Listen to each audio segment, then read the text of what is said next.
Hello student, जय Shri Ram. Student, मैं निशु यादव स्वागत करती हूँ एक बार फिर से आप सभी का मेरे इस एप्लीकेशन पर। बच्चों, ये वीडियो लेकर आई हूँ उन सभी स्टूडेंट्स के लिए जो आरपीएससी फर्स्ट ग्रेड के लिए प्रिपेयर कर रहे हैं और एचपीएससी असिस्टेंट प्रोफेसर और एनटीए नेट के लिए, क्योंकि या फिर कोई भी ऐसा एग्जाम जहां पर आप लोगों की स्टैटिस्टिक्स सिलेबस में है, क्योंकि स्टैटिस्टिक्स चेंज नहीं होती है, ठीक है, कांस्टेंट रहती है। जितने टाइम से जब से हम ये पढ़ते आ रहे हैं डिस्पर्जन में जो जो चीजें हैं वही है और वहीं से क्वेश्चन उठते हैं। तो हर एक कोर्स के लिए कितना पढ़ना है, बस ये चीजें पता होनी चाहिए आप लोगों को, ठीक है। एचपीएससी असिस्टेंट प्रोफेसर वाले स्टूडेंट स्पेशली मैं आप लोगों को बोल रही हूँ, स्टैटिस्टिक्स की जो चीज जितनी पढ़ रही है मैं उतनी ही करवा रही हूँ। ये आप लोगों की रिवीजन वीडियो बोल सकते हो और किसी टॉपिक वाइज वीडियो भी बोल सकते हो। तो आप तीनों कोर्स के लिए तो है ही इंपॉर्टेंट, और अदर कोर्सेज जहां पर स्टैटिस्टिक्स आ रही है ये वीडियो यूजफुल रहेगी, ठीक है बच्चों। चलो शुरुआत करती हूँ आज की वीडियो। और अगर मुझे ऐसा लगता है इससे पहले आप लोगों को सेंट्रल टेंडेंसी की जो वीडियो है पहले वो देख लेनी है, उसके बाद ही डिस्पर्जन देखना है, क्योंकि रिलेटेड है। तो आप लोगों को अगर सेंट्रल टेंडेंसी समझ में आया है, डिस्पर्जन भी आराम से आएगा, ठीक है। मैं आप लोगों को 11th क्लास में नहीं पढ़ा रही हूँ, मैं आप लोगों को सीए सीपीटी का नहीं पढ़ा रही हूँ, मैं आप लोगों को पढ़ा रही हूँ स्टैटिस्टिक्स टीचिंग एग्जाम्स के लिए। और टीचिंग एग्जाम्स के लिए मेरी जो पढ़ाई गई वीडियोस है उससे बाहर आप लोगों की स्टैटिस्टिक्स नहीं जाने वाली है बच्चों। तो प्लीज मैं प्रेफर आप लोगों को ये करूंगी कि आप लोगों को अपने हैंडमेड यानी हैंड रिटन नोट्स बना लेने हैं, ठीक है। उससे आप लोगों को चीजें रिवीजन करने में at the time of your exam आप लोगों को बहुत हेल्प करेगी, क्योंकि स्टैटिस्टिक्स आपको टफ इसलिए ही लगती है क्योंकि आप रिवाइज कम करते हैं और वीडियोस को बहुत ज्यादा देखते हैं, कंटेंट को, ठीक है। चलो शुरुआत करती हूँ बिना देरी करे हुए। और आप लोगों का आज डिस्पर्जन जो टॉपिक है वो एग्जाम पॉइंट ऑफ व्यू से कंप्लीट करवाने की कोशिश करूंगी। चलो बच्चों शुरुआत करते हैं। बेटा देखो, सेंट्रल टेंडेंसी किसके बारे में बता रहा था? एवरेज के बारे में, ठीक है। लेकिन डिस्पर्जन क्या बताता है बेटा? ये बताता है आप लोगों के स्कैटर के बारे में, कि कितनी हमारी जो वैल्यू है। आप बोलोगे मैम हम पढ़ ही क्यों रहे हैं, ठीक है बेटा। आप लोगों से, आप सारे टीचर हैं या बनने वाले हैं, ठीक है। यू आर अ टीचर या you are going to become a teacher, ठीक है। तो आप लोगों को चीजें पढ़ानी भी है, तो आप लोगों को चीजें अच्छे से समझ में आनी चाहिए, ठीक है। हमने एवरेज क्यों निकाली? लाइक आप लोगों से कोई पूछने आए, आप 12th क्लास के क्लास टीचर हैं और आप लोगों से कोई पूछने आए कि आप लोगों की क्लास कैसी पढ़ रही है, कैसा परफॉर्मेंस चल रहा है बच्चों का, तो आप ये बोलोगे क्या उठकर? हाँ जी मैम मैं बताती हूँ। राहुल के अकाउंट्स में 70 में से 50 मार्क्स आते हैं, सीता के 60 मार्क्स आते हैं, और राम के तो बिल्कुल ही 20 आते हैं मैम, और ललित के तो इतने आते हैं। मतलब आप वन बाय वन करके ऐसे बताने लग जाओगे क्या? नहीं बताओगे, क्योंकि आप लोगों को एक शॉर्ट आंसर देना होता है कि ma'am 10 students are above average, 10 student are intelligent और 15 students are below average, right. तो आप लोग ऐसे बताते हैं ताकि आप लोगों को चीजें ऐसे ही रियल लाइफ में जब भी लाइक किसी भी कंपनी को कहीं भी हम बिजनेस स्टैटिस्टिक्स पढ़ रहे हैं, तो बिजनेस के अंदर स्टैटिस्टिक्स का यूज, लाइक अगर सोचो आप लोगों की रिलायंस कंपनी ये सोचे कि उनकी जो सिम है वो कौन यूज कर रहा है, तो वो एक सर्वे करवाए और उसके बाद वो मतलब एक सही सही सैंपल का सर्वे करवाए और उसके बाद वो डिसाइड करे कि कितने लोग उनकी क्या चीजें यूज कर रहे हैं, ताकि वो फर्दर डिसीजन ले सके। तो बेसिकली आप लोगों की स्टैटिस्टिक्स क्या होते हैं? डिसीजन मेकिंग के लिए होती है।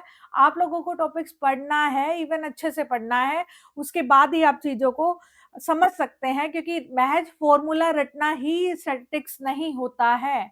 अगर आप असिस्टेंट प्रोफेसर के लिए जा रहे हैं, आप टीचर बनने जा रहे हैं, तो आप लोगों को स्टैटिस्टिक्स को थोरोली समझना ही पड़ेगा, ठीक है। तो ऐसे ही डिस्पर्जन क्या है? डिस्पर्जन बोलता है लाइक आप लोगों ने बता दिया कि एवरेजली मेरे जो स्टूडेंट है वो अबाव एवरेज स्टूडेंट है, यानी 70 टू 80 में आने वाले स्टूडेंट है।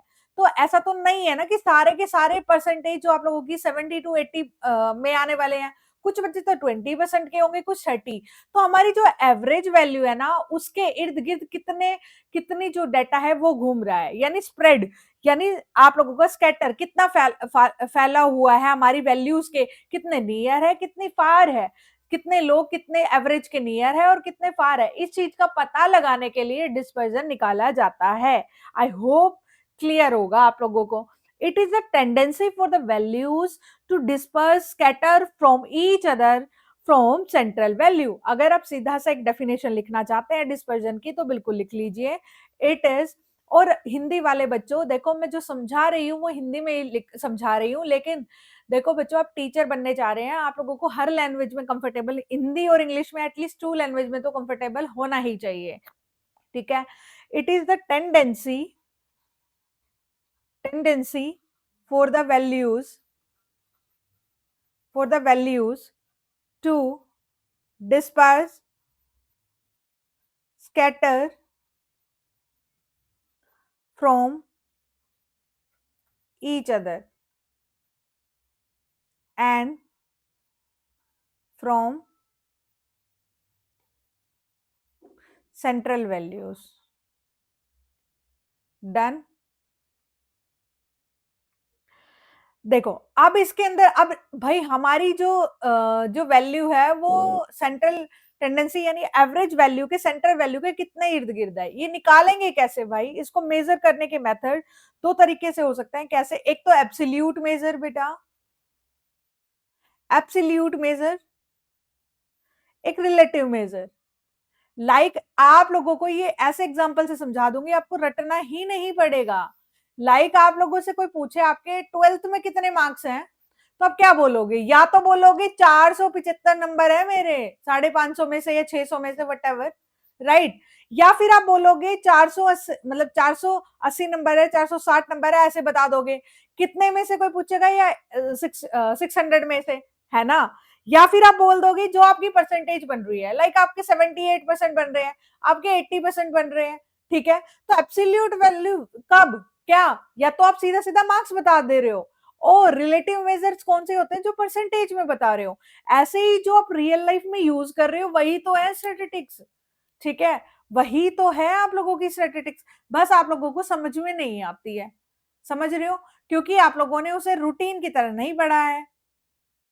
ओके, तो आप लोगों को क्या करना है? देखो, ये समझ में आ गया, एब्सोल्यूट मेजर और रिलेटिव मेजर, मतलब जो रेशियो में बात कर रहे हैं हम लोग, ठीक है, परसेंटेज में, वो सारा क्या है, और टर्म्स में बात कर रहे हैं जब सीधा सीधा मार्क्स, तो यानी एक्सप्रेस इन एब्सोल्यूट टर्म्स में बात कर रहा है ये। और ये किस में बात कर रहे हैं? Relation to each other, like ratio, total में से कितने मार्क्स आए, ठीक है। तो इस रेशो को जो बात कर रहे हैं, परसेंटेज की जो बात कर रहा है, इसी को बोला जाता है रिलेटिव मेजर्स को। इन्हीं टर्म्स के सामने कोफिशिएंट लगा दिया जाता है, कोफिशिएंट, और ये नॉर्मल होता है। लाइक रेंज इधर आएगा, इधर कोफिशिएंट ऑफ रेंज आएगा, कोफिशिएंट ऑफ रेंज, है ना, ऐसे, ठीक है। तो बेसिकली आप लोगों के जो ऑब्जेक्टिव्स होते हैं वो क्या होते हैं डिस्पर्जन को फाइंड करने के? ऑब्जेक्टिव्स क्या होते हैं भाई? ऑब्जेक्टिव ऑफ डिस्पर्जन क्या भाई? क्या पहले, सबसे पहले तो बेटा क्या करते हैं? To find the average distance of item from an average, लिख लीजिए, to find the average distance of items from an average. Second is to control variability, तो भाई कितना दूर है, कितना एवरेज से कितना दूर है, उस दूरी को कम करने के लिए to control the variability itself. आप करते हैं third, to compare two or more series on basis of their variability, ठीक है। To compare two or more basis of their variability, compare करते हैं एक से अधिक डेटा को, ठीक है, और to know the reliability of average, to know reliability की कितनी सत्यता है, जो हमारी एवरेज है, बता दिया मैम ने कि मेरी क्लास में तो 70 to 80% बच्चे इंटेलिजेंट है, वो ये बात कितनी सच है ये जानने के लिए, to know real reliability of an average. I hope clear है, ठीक है। आप लोगों को ये चीजें थ्योरेटिकल जाननी है, समझनी है, और उन सबका कैसे निकाला जाता है, मेजर कैसे कर सकते हैं, वो सारी चीजें समझनी है, ठीक है। अब मेजरमेंट ऑफ डिस्पर्जन कैसे होता है बेटा, मेजर दो तरीके हैं, वैसे ही करेंगे हम लोग, है ना। एक तो एब्सोल्यूट, और एक कौन सा बताया था मैंने, रिलेटिव। अब एब्सोल्यूट में क्या चीजें हैं भाई, पहली है रेंज, सेकंड है बेटा क्यूडी जिसे क्वार्टाइल डेविएशन बोलते हैं, third is MD mean deviation, and fourth is SD standard deviation. आपको आज तक फॉर्मूले रटने पड़े होंगे, अब मैं कोशिश करूंगी कि रटने कम पड़े, आपको समझ में ज्यादा आए। रिलेटिव में इन्हीं सभी का coefficient, coefficient of range, second is coefficient of QD quartile deviation, second third is coefficient of MD यानी mean deviation, and fourth is coefficient of SD, ठीक है, स्टैंडर्ड डेविएशन। आप लोगों को चीजों को, क्योंकि आप लोगों के एचपीएससी असिस्टेंट प्रोफेसर में बहुत लंबा सिलेबस है, ठीक है, तो आप लोगों को चीजें अच्छी से रिवाइज हो और याद हो, ये मेरा फोकस रहेगा कि आप चीजें भले ही कम पढ़े बट समझें, ठीक है, चीजों को रटे नहीं, फॉर्मूले वैसे ही याद रह जाएं, ठीक है। सबसे पहली बात जो डिस्पर्जन पूरे चैप्टर पर लागू होता है वो ये, ठीक है, वो ये बात, ये पूरे चैप्टर पे लागू होगा डिस्पर्जन के, ठीक है। ये इंडिपेंडेंट होते हैं, इंडिपेंडेंट होते हैं चेंज इन ओरिजिन पर, चेंज इन ओरिजिन पर, प्लस माइनस ओरिजिन में इंक्लूड होता है, और डिपेंडेंट होते हैं चेंज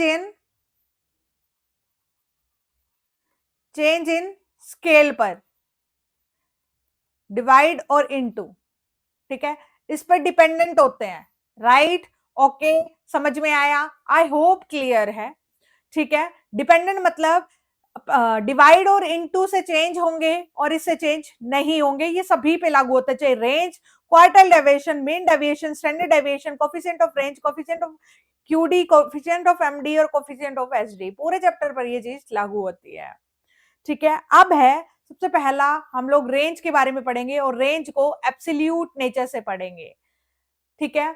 आप जब किसी शॉप पे शॉपिंग करने जाते हैं, कुछ भी वट एवर यू परचेज, ठीक है, आप कुछ भी परचेज कर रहे हैं, लाइक आप लोग फ्रिज परचेज कर रहे हैं, आप बोलते हैं किसी भी शॉपकीपर के पास जाके कि भाई किस रेंज में है आपके पास, आप बोल रहे हो तो यार सूट परचेज करने गए, साड़ी परचेज करने गए, किस किस रेंज के कपड़े हैं आपको, या फिर शॉपकीपर आपसे पूछ रहा होता है क्या रेंज चाहिए आपको, है ना, तो यानी अपनी रेंज बता दीजिए, लोवेस्ट और हाईएस्ट, ठीक है।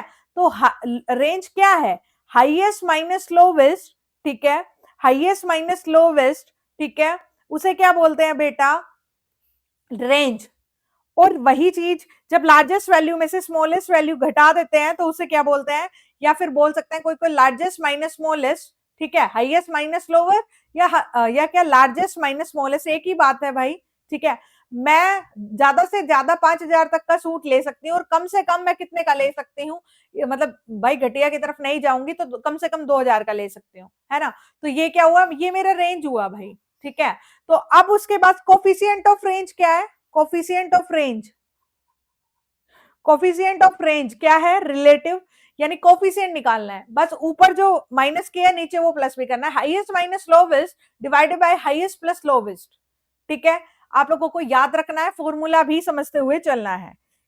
अब इसकी थ्योरी में कुछ फीचर्स लिख लीजिए, रेंज की features, it is based on to values only, दस नॉट रिप्रेजेंटेटिव ऑफ पॉपुलेशन, ये टू वैल्यूज पे डिपेंड है, एक हाईएस्ट पे एक लोवेस्ट पे, it is based on it is based on two values only.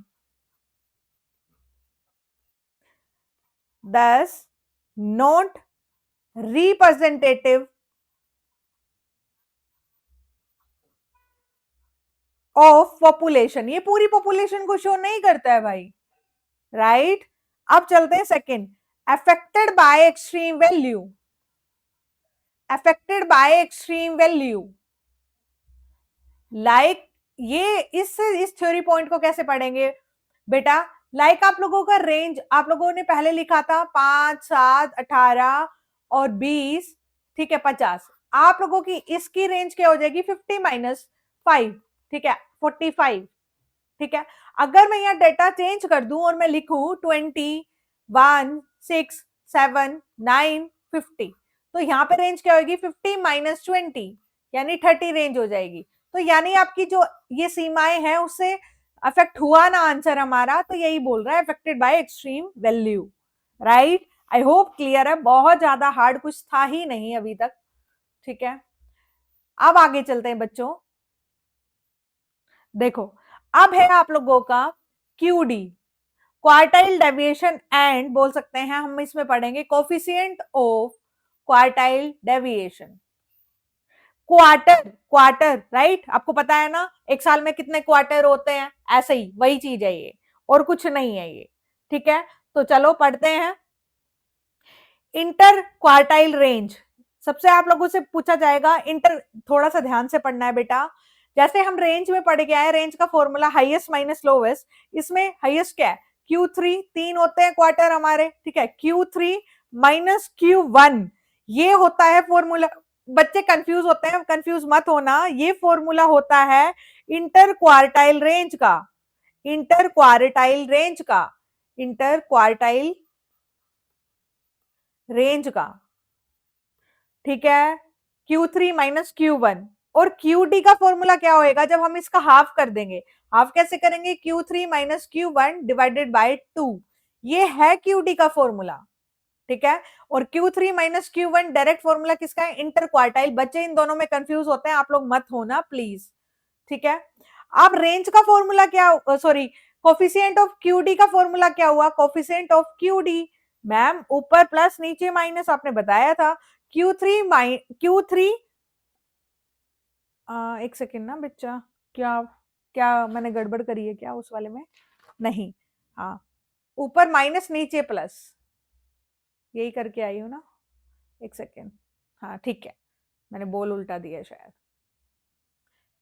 ऊपर माइनस नीचे plus, Q3 - Q1 divided by Q3 plus Q1, right. ये QD का फॉर्मूला है. बच्चे इसमें गलती करते हैं, इस इंटर क्वार्टाइल फॉर्मूले को ही क्या समझ लेते हैं? QD का इसका हाफ होता है. Q3 - Q1 divided by 2 is the formula of QD, ठीक है. आई होप क्लियर है. एक चीज और बेटा, देखो इसमें आप लोगों का एक चीज मैं बता दूं, लाइक आप लोगों के ये है 4 लाइन है, ये QD हुए, Q1, Q2 और Q3, ठीक है. जैसे आप लोगों को पता है 4-4 महीनों का एक ग्रुप होता है, तो ऐसे 3 हमारे ग्रुप होते हैं, तो 4 3 12 महीने बन जाते हैं. तो आप लोगों का Q2 होता है ना, वही मीडियन होता है, इसलिए हम इसको निकालते ही नहीं है. मीडियन ही Q2 होता है. डन. अब इसके कुछ फीचर्स पढ़ लेते हैं. क्वार्टाइल डेविएशन के feature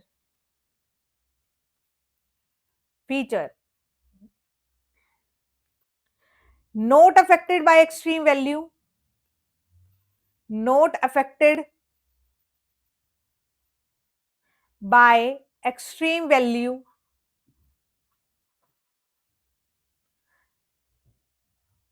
because it gets averaged, ठीक है.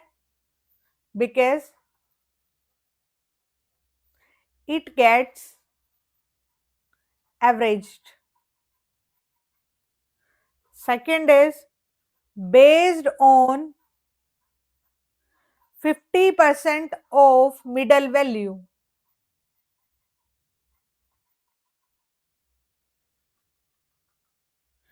Third is independent of origin, वो तो पहले ही लिखा चुकी हूं मैं.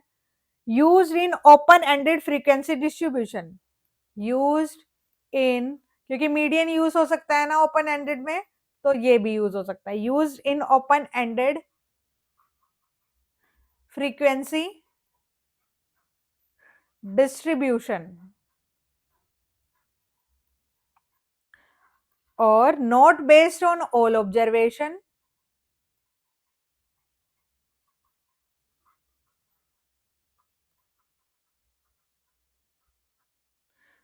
फिर है not capable of further algebraic treatment. ठीक है, अब चलते हैं आगे। इसका फर्दर एल्जेब्रिक ट्रीटमेंट नहीं हो सकता है। अब देखो आगे चलते हैं भाई। अब है हमारा मीन डेविएशन। मीन डेविएशन मैं आप लोगों का रिलेटिव और एब्सोल्यूट दोनों ही एक साथ कराते हुए चल रही हूँ, ताकि टाइम भी कम वेस्ट हो और चीजें ज्यादा कवर होए। और कोफिशिएंट ऑफ मीन डेविएशन, इसका फॉर्मूला बच्चों को बहुत हार्ड लगता है, बट यकीन मानिए मेरी क्लास के बाद बिल्कुल हार्ड नहीं लगेगा, चीजें समझ में आएगी, रटनी नहीं पड़ेगी।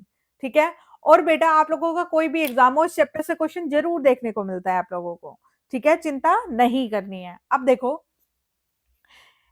Mean deviation, coefficient of mean deviation आप लोग कैसे निकाल सकते हैं वो भी, और थ्योरेटिकल पॉइंट ऑफ व्यू से भी इस चीज को खत्म करेंगे हम। ठीक है, देखो it is deviation from arithmetic mean. सबसे पहले थ्योरेटिकली कर लेते हैं ताकि फॉर्मूला फिर अच्छे समझ में आ जाए। ठीक है, देखो इसका पहला point, it is deviation from arithmetic mean. ये क्या बताता है? मीन डेविएशन क्या है भाई? मीन का अर्थ अंतर। ठीक है भाई, डेविएशन वर्ड का क्या मतलब था? जो स्टैंडर्ड डिसाइड करें और एक्चुअल में क्या डिफरेंस है, वही तो वेरिएंस है। वेरिएशन इज तो डेविएशन है।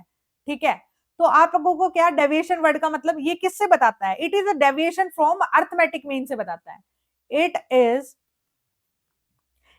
इज डेविएशन फॉर, मैं बताऊंगी आप लोगों को, deviation from arithmetic mean basically इसको इससे बताता है। फॉर्मूला इसका तीनों से निकलेगा, मीन से भी निकलेगा, मीडियन से भी निकलेगा और मोड से भी। ठीक है, based on all observation, based on all observation, ये सभी ऑब्जर्वेशन के ऊपर बेस्ड है। ठीक है, फिर है mean deviation can be calculated from, mean deviation can be calculated from mean, median and mode, तीनों से निकाला जा सकता है। Fourth is independent of origin but not of scale. वो बता चुकी हूं, इंडिपेंडेंट किस पे है? ओरिजिन से, मतलब इस पे डिपेंड नहीं करता प्लस माइनस पर। और डिपेंडेंट किस पे है? डिपेंड है, हम डिपेंडेंट है अपने फादर की इनकम पर। ठीक है, तो ये किसके ऊपर डिपेंड है? स्केल पे। स्केल में क्या आता है? मल्टीप्लाई और डिवाइड। डन। और fifth point, the deviation are taken by ignoring signs. Ignore करता है ये साइन को, इग्नोर करता है साइन को, नेगेटिव जितने भी साइंस होते हैं ये इग्नोर करता है। ठीक है, डन। देखो बेटा, नेगेटिव साइन को इग्नोर करता है ये। अब देखो, अब मेरी बात सुनो ध्यान से। आप फॉर्मूले करेंगे, किसके नहीं कर रहे हैं बेटा? ये मीन डेविएशन के फॉर्मूले हैं। मीन डेविएशन आपने जैसे थ्योरी में पढ़ा कि तीन चीजों से निकाला जा सकता है आप लोगों का, मीन से, मीडियन से और मोड से। तो सिंपल सी बात है, देखो ये क्या बोल रहा है, इसका फॉर्मूला कैसे बनेगा भाई? ध्यान रखो, समीशन, समीशन जो x है, x में से मीन लेस कर देंगे। ठीक है, डिवाइडेड बाय n कर देंगे। ठीक है, समीशन, पेन चेंज कर लेती हूं एक बारी। समीशन x जो वैल्यू है, समीशन ऑफ x, ठीक है, बस लिखते हैं ऐसे हैं इसको, माइनस उसमें से क्या लेस कर देंगे? Summation of mean divided by n। ठीक है, समझ में आया? ये थोड़ा सा छोटा कर देती हूँ, ये ऐसे लिखा जाएगा। अब मीडियन से कैसे निकाल सकते हैं? कुछ नहीं ma'am, summation of x minus summation of median divided by N, फिर समीशन ऑफ मोड से कैसे, summation of x minus mode, mode को जेड से डिनोट करते हैं, डिवाइडेड बाय एन। सिंपल, कुछ करना पड़ा नहीं, फॉर्मूला रटने की जरूरत ही नहीं है। ठीक है, डेविएशन निकाल रहे हैं ना भाई, पहले जो हमारे पास वैल्यू है उसमें से जो वैल्यू है हमारी एक्चुअल वो घटा देंगे। एक्चुअल क्या है, मीन से जो आई है, मीडियन से जो आई है और मोड से क्या आई है। ठीक है, तो ये हो गया।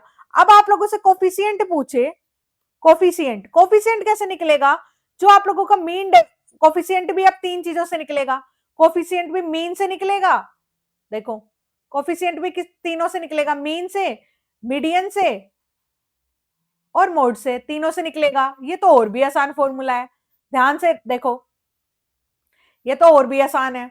ये क्या, मीन डेविएशन जो मीन से आया है divided by mean, mean deviation जो मीडियन से आया डिवाइडेड बाय मीडियन, और मीन डेविएशन जो मोड से आया डिवाइडेड बाय, मीडियन को एम से डिनोट करते हैं और मीन को एक्स बार से डिनोट करते हैं और मोड को जेड से डिनोट करते हैं। वही फॉर्मूला यूज कर लिया है। आई होप क्लियर है, चीजों को रटना ना पड़ा हो आपको। एक दो बार वीडियो को देखिएगा, नहीं रटना पड़ेगा। ठीक है, अब पढ़ते हैं हम लोग स्टैंडर्ड डेविएशन। चीजों को जितना आसान बनाओगे उतनी जल्दी चीजें कवर होंगी। ठीक है, standard deviation, standard deviation and इसके अंदर क्या पढ़ लेंगे, रिलेटिव का कोफिशिएंट ऑफ स्टैंडर्ड डेविएशन। ये दिया किसने है, ये भी पूछ ले जाता है। कार्ल पियर्सन सर ने दिया है, कार्ल पियर्सन सर ने दिया है। और कब दिया था बेटा, 1893 में, 1893 में। आई होप क्लियर है और इंपॉर्टेंट है, यहां से क्वेश्चन आ सकता है। इसको और क्या क्या कहा जा सकता है, इसके अदर नेम क्या है, अनदर नेम, अनदर नेम क्या क्या है बेटा, बच्चों ध्यान से सुनिए। देखो, इसको सेकंड ऑर्डर मेजर भी कहा जाता है, सेकंड, और जो पेपर में आता है देखो मैं उसी पे ज्यादा फोकस करती हूँ, मैं पहले बता रही हूँ। सेकंड ऑर्डर मेजर भी कहा जाता है, second, also called as root mean square deviation, root mean square deviation. अरे भाई अब इसका फॉर्मूला रटने की जरूरत है क्या, root mean square, mean square deviation का रूट, यही तो बता दिया फॉर्मूले में। ठीक है, रूट स्क्वायर डेविएशन। अब square of standard deviation, square of standard deviation, standard deviation denote किससे होता है बताओ, स्टैंडर्ड डेविएशन। अब स्क्वायर ऑफ स्टैंडर्ड डेविएशन का स्क्वायर तो क्या होता है, वेरिएंस होता है। ठीक है, ध्यान आया, समझ आया। Square of standard deviation Hindi में भी लिख देती हूँ, square, sorry, square of standard deviation is called variance. ठीक है, higher SD, higher standard deviation क्या बताता है, हाइयर स्टैंडर्ड डेविएशन क्या बताता है, हाइयर वेरिएबिलिटी, हाइयर वेरिएबिलिटी पूछा गया इसलिए बता रही हूं। और लोअर स्टैंडर्ड डेविएशन क्या बताता है, मैम कितना सिली क्वेश्चन है, हाइयर कंसिस्टेंसी, हाइयर कंसिस्टेंसी और लोअर वेरिएबिलिटी। हाइयर कंसिस्टेंसी कई बार ऐसे पूछ लिया जाता है, बच्चे ना लोअर कर देते हैं, हाइयर कंसिस्टेंसी। ठीक है बेटा, जो पेपर में आता है मैं वही कराऊंगी, आप लोगों का टाइम पास बिल्कुल नहीं कराने वाली हूँ। अब denoted by sigma, Greek word sigma से आप लोगों का डिनोट किया जाता है। ये कौन सा वर्ड है, सिग्मा, इससे स्टैंडर्ड डेविएशन, और इसको कौन सा वर्ड है, ये ग्रीक वर्ड है, ग्रीक वर्ड है, राइट। आई होप क्लियर है। अब क्या है ये, मैंने क्या बताया था ऊपर, अभी क्या बता के आई हूं, रूट मीन स्टैंडर्ड डेविएशन, तो रूट, ठीक है, रूट मीन, रूट क्या कर रहा है, मीन समीशन ऑफ एक्स। देखो बेटा, वो जो ऊपर फॉर्मूला लिखा था ना मीन डेविएशन का, उसमें क्या कर रहे थे, समीशन ऑफ एक्स। ठीक है, समीशन ऑफ एक्स यही तो कर रहे थे, बस इसकी जगह वो दो डंडे लगा दिए थे, यहाँ पे ब्रैकेट लगाया, that's it. X minus mean का स्केयर, ठीक है, और उसका रूट कर दिया हमने डिवाइडेड बाय एन। भाई वहां मीन डेविएशन का फॉर्मूला क्या करके आए हैं, एक्स माइनस एक्स, ऐसे एक्स आई है ना, डिवाइडेड बाय एन, ये करके आए ना, उसी का ही हमने स्केयर कर दिया और फिर रूट कर दिया। समझ में आया? बस इसको ब्रैकेट ये कर दिया और समेशन तो था ही पहले ही, है ना? तो ये वाली चीज बस उसी का ही स्केयर कर दिया और रूट कर दिया, दैट्स इट। और यही तो बता रहा था, ये रूट मीन स्केयर डेविएशन। मैं मीन डेविएशन का क्या कर दिया, स्केयर कर दिया और रूट कर दिया। डन। आई होप क्लियर है। अब आगे चलते हैं।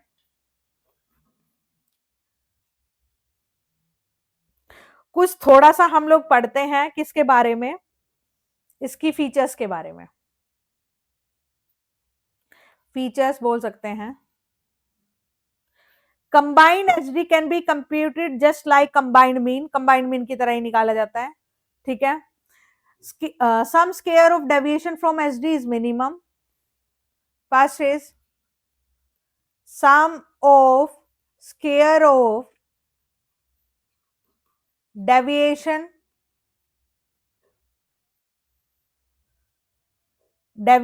from SD is minimum.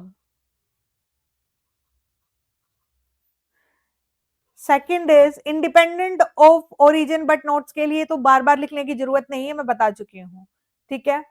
फिर है of if all values of data set are equal then SD is 0 because now every value will be equal to mean। बस एक बार ये पढ़ के चले जाना। देखो बेटा, स्टैंडर्ड डेविएशन ऑफ पॉपुलेशन कैसे निकाल जाता है? स्टैंडर्ड डेविएशन ऑफ पॉपुलेशन क्या बोलते हैं? सिग्मा से। और स्टैंडर्ड डेविएशन ऑफ मीन कैसे निकाला जाता है? स्टैंडर्ड डेविएशन ऑफ सैंपल कैसे निकाला जाता है? एस, स्मॉल एस, ठीक है। कई बार आप लोगों के पेपर में पूछा गया एसडी बड़ा है, क्या बड़ा है? एसडी सबसे बड़ा है, फिर एमडी बड़ा है, और फिर सबसे छोटा क्या है? क्यूडी। इनका रिलेशन भी पूछा गया है और यहां से क्वेश्चन आने की पूरी पूरी संभावना है। क्या? देखो, सबसे पहले क्या, 4, 5 और 6 लिख लो, ठीक है। 4 एसडी, 5 एमडी और 6 क्यूडी। ये लिखकर आपको बड़ा छोटा पता चल गया, एस बड़ा है, एम उससे छोटा है, फिर क्यूडी सबसे छोटा, फिर इनके ऊपर 4, 5, 6 लिख लो बस। फिर एस डी, 5 एमडी और 6, इससे ही इसी रिलेशन से ही क्वेश्चन कर लोगे आप। और एक टेबल और आप लोगों को आ जाती है पेपर में कई बारी, ठीक है। Mean plus minus 1 sigma is equal to, इसकी वैल्यू क्या होती है? 68.27। लाइटली मत लेना, पढ़ लेना एक दो बार ही याद हो जाएगा, पेपर में क्वेश्चन आ जाता है सीधा सीधा। 95.45% इसकी वैल्यू होती है। थर्ड, इसकी वैल्यू होती है 99.73।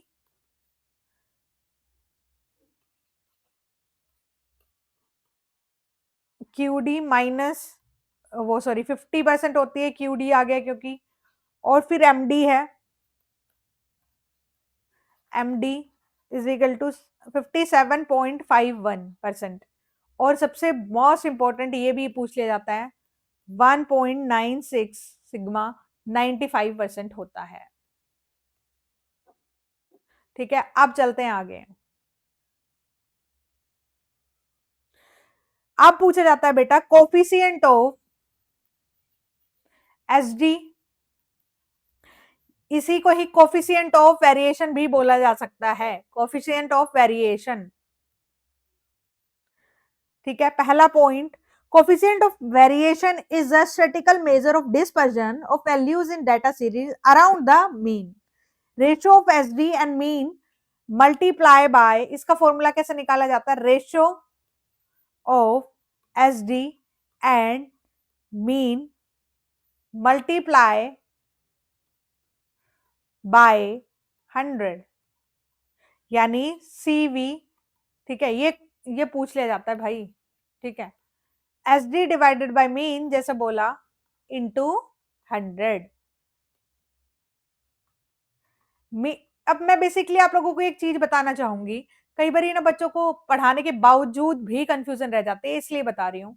बच्चों, मैं आप लोगों को बोल रही हूँ, आप लोगों के यहाँ से क्वेश्चन आते हैं और ज्यादातर थ्योरेटिकल पॉइंट ऑफ व्यू से क्वेश्चन आते हैं या सीधा सीधा फॉर्मूला पूछ लिया जाता है।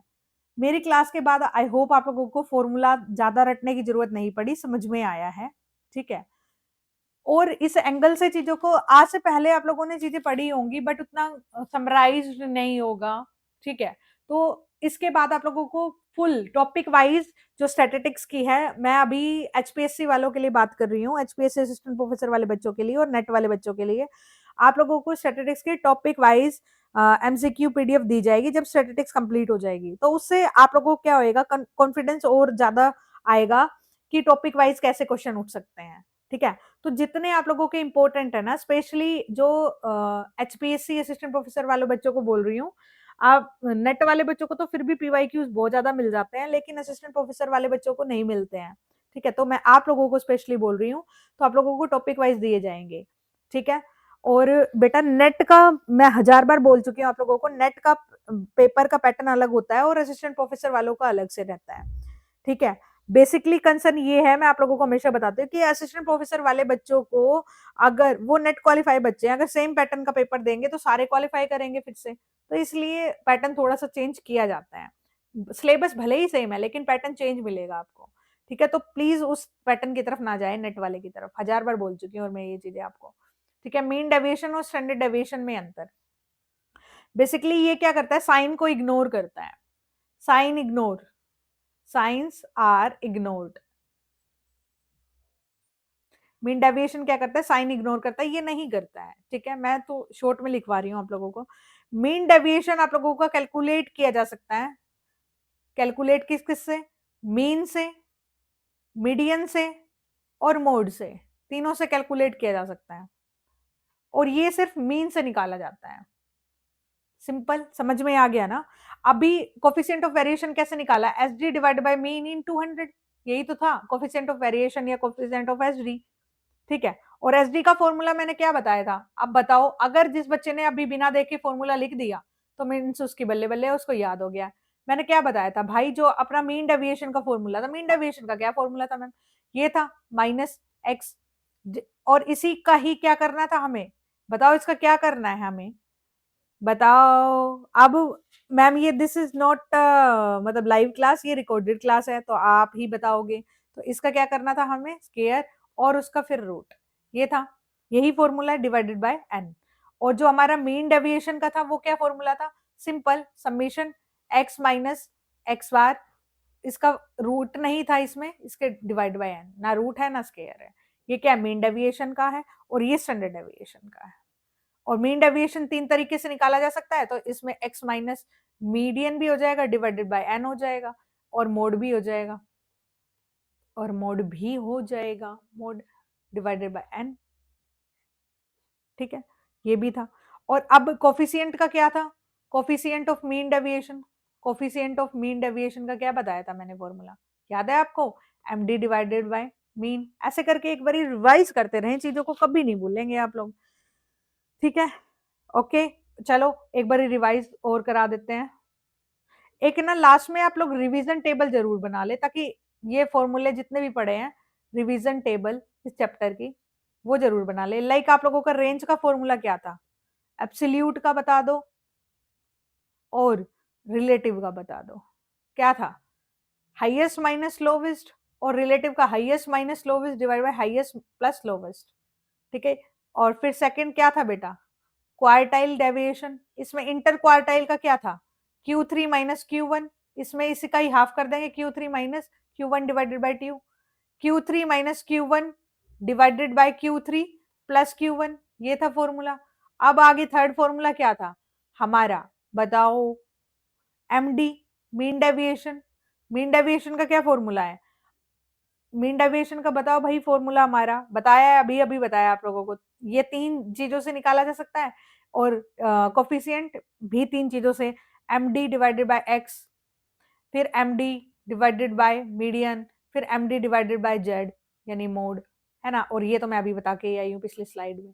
फोर्थ, और sd का क्या फॉर्मूला था, sd का फॉर्मूला है ma'am summation of x minus X I मतलब x बार का क्या क्या स्केयर और फिर उसका रूट और डिवाइडेड बाय n तो था ही, ठीक है। और यहाँ पे क्या एक फॉर्मूला लिख देती हूँ, बाकी खुद लिख लेना, डिवाइडेड बाय n, डन। यहाँ सबमिशन था। और इसका कोफिशिएंट ऑफ एसडी का क्या है भाई, कोफिशिएंट ऑफ एसडी या कोफिशिएंट ऑफ वेरिएशन, ठीक है।